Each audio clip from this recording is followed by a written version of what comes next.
নমস্কার, শুভ দুপুরের শুভেচ্ছা। তো চলো প্রতিদিনের মতো আজও চলে এলাম দুপুরের লাঞ্চের থালি নিয়ে। তবে আমি বেশ কিছুদিন লাঞ্চের থালিটা শেয়ার করতে পারিনি। আমি অ্যাকচুয়াল বাড়িতে ছিলাম না বেশ কিছুদিন। তো চলো দেখিয়ে নিই আজকে কি রান্না করেছি। আজকে তেমন কিছু রান্না একটা হয়ও নি, কারণ এসেছি তো, এসে আসার পর বাড়িতে বেশ কদিন ছিলাম না, অনেক কাজ পড়ে রয়েছে। তো দেখো দিয়েছি হচ্ছে শিম আলু ভাতে, কাঁচা লঙ্কা, কাঁচা তেল আর নুন দিয়ে মাখা শিম আলু ভাতে। দিলাম এক টুকরো লেবু আর দিলাম গোল করে কাটা কয়েক পিস শসা। আর আজকে করেছি একটু সবজি ডাল।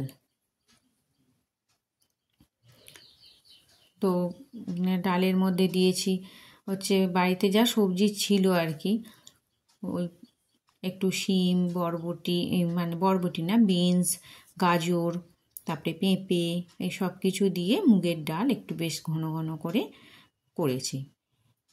একটু জিরে সাম্বার দিয়ে সাঁতলে নিয়েছি নুন মিষ্টি দিয়ে। আর করেছি হচ্ছে সয়াবিন আলু পটলের তরকারি। দেখলাম ফ্রিজে কয়েকটা পটল রয়েছে, তো ভাবলাম ঠিক আছে, পটলটা কমই ছিল, তো ওতে একটু সয়াবিন দিয়ে দিলাম, দিয়ে সয়াবিন আলু পটল দিয়ে একটু তরকারি করলাম আদা জিরে বাটা দিয়ে আর একটু গরম মশলা দিয়ে। আর করেছি হচ্ছে ডিমের অমলেট। তো এই ছিল আমার দুপুরের লাঞ্চের থালি।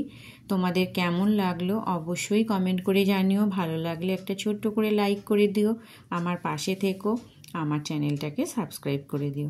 তোমরা সুস্থ থেকো, ভালো থেকো। আবারও আসবো পরের ভিডিও নিয়ে।